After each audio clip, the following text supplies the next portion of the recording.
It's day one of our trip and we are headed towards XiAn Museum, which is probably one of the most famous museums in the whole of China. We're in the shade right now, but it's actually a really sunny day, which is why we're both wearing our sunglasses.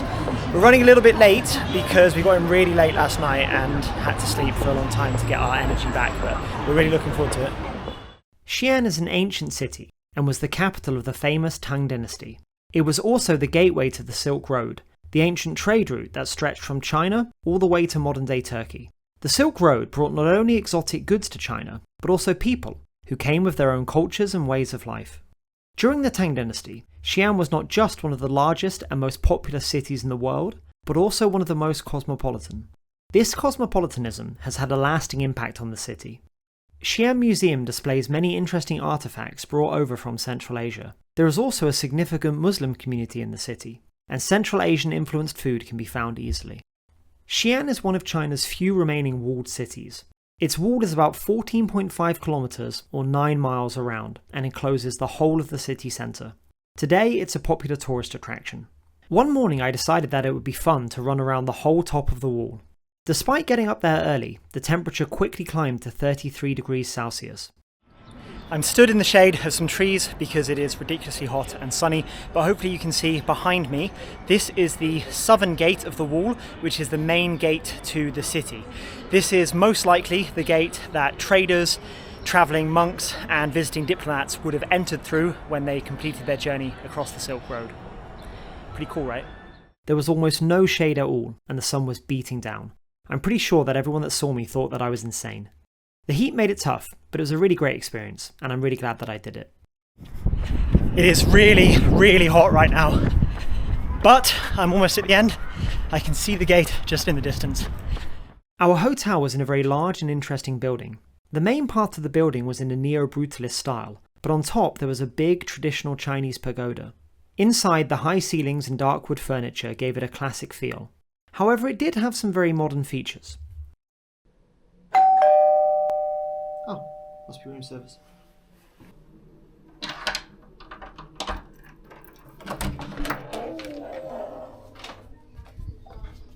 Ni hao. Oh.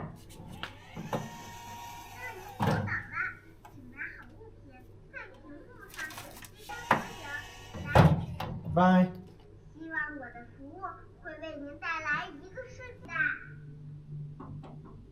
We generally talk about Chinese food as if it's one single cuisine, but it's important to remember that China is a huge country and has well over 1 billion people.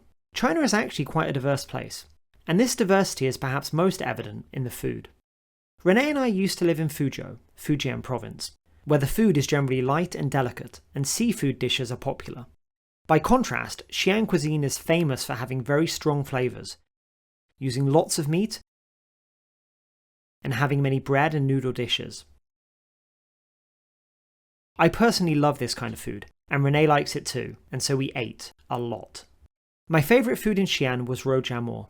Rojiamor can be found across China, but it originated from XiAn. It's made by slow cooking pork for hours in a mix of herbs and spices. The meat is then put inside a baked flatbread. I had at least one rojiamor every day, and some days I had as many as 3. One day, we happened upon a sort of living museum to the 80s and 90s. It was a fun little place to walk around, and nice to see so many recognisable things. However, I have to say that it was a bit disconcerting to see things that I grew up with, like cassette tapes and CRT TVs, on display in a museum. Nevertheless, we enjoyed it, and Renee got a nice dose of nostalgia. We visited the XiAn Film Studio Museum. XiAn Film Studio is one of the most famous studios in Chinese cinema history, and made some of my favourite Chinese films, like Red Sorghum. The museum was really fun and interesting. It has displays of props used in famous films, antique cameras and a poster gallery. It also has a whole floor dedicated to Stephen Chow's film, A Chinese Odyssey. There were rooms made up to look like scenes from the film, complete with animatronics that jumped out and scared you. Due to XiAn's history as the former capital of the Tang Dynasty, it has become popular in recent years for girls who visit the city to dress up in traditional Tang-style clothes. I think that this is really cool. It's nice to see people, especially young people, being interested in their country's history and culture. It also means that, across XiAn, you can be in a perfectly normal, modern place, like a metro station, and amongst all the mundanely dressed people, there will be girls wearing full Tang Dynasty style outfits, as if they've been transported through time. Renee also decided to dress up in Tang Dynasty clothes during our trip. She looked amazing. Something that was surprising about XiAn was how chilled out the city felt. As a provincial capital with more than 9 million people living in the urban area, we'd expected it to be busy and fast-paced. However, we found that it felt quite relaxed. People didn't seem to be in such a great rush, and generally things were quite calm. In fact, the general atmosphere reminded me a little of the feeling that you get in smaller beach towns.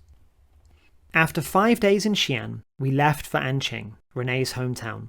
AnQing is roughly 885 kilometers, or 550 miles, in a straight line from XiAn, which is about the same distance as London to Berlin. Fortunately, China has an extensive and efficient high-speed rail network.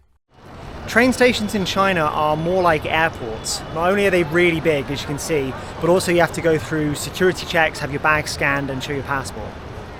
High-speed trains can travel at speeds of more than 300 kilometers or 185 miles per hour, so getting to AnQing was quite convenient. Besides being Renee's hometown, AnQing is also the place where I lived for 1 year when I first came to China, way back in 2012. By Chinese standards, AnQing is a small city with around 800,000 people living in the urban area.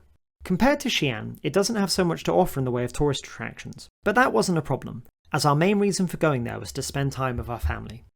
Seeing family in China generally involves eating a lot of food, particularly home-cooked food. Luckily for us, most of Renee's family are great cooks. My favourite home-cooked meal was my mother-in-law's dumplings.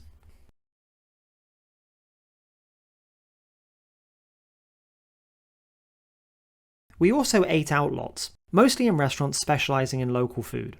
The food of AnQing is quite interesting. The city straddles northern and southern China, and is surrounded by lush green mountains, from which wild herbs and vegetables are harvested. There's an abundance of river fish, and the surrounding area is very fertile and good for farming. All this creates the conditions for a cuisine which is both unique and varied. There are great rice, noodle and bread dishes, and fish, pork and beef are all common ingredients. Renee loves the food of her hometown, as do I. However, I'm a man of simple tastes, and my favourite food in AnQing is chow mein, fried noodles. You can find fried noodles everywhere in China, but AnQing's fried noodles are quite famous, and in my opinion, they taste the best. Most Chinese people don't have much of a sweet tooth, so that means even in snacks that are traditionally sweet, you'll often find savoury flavours, like this.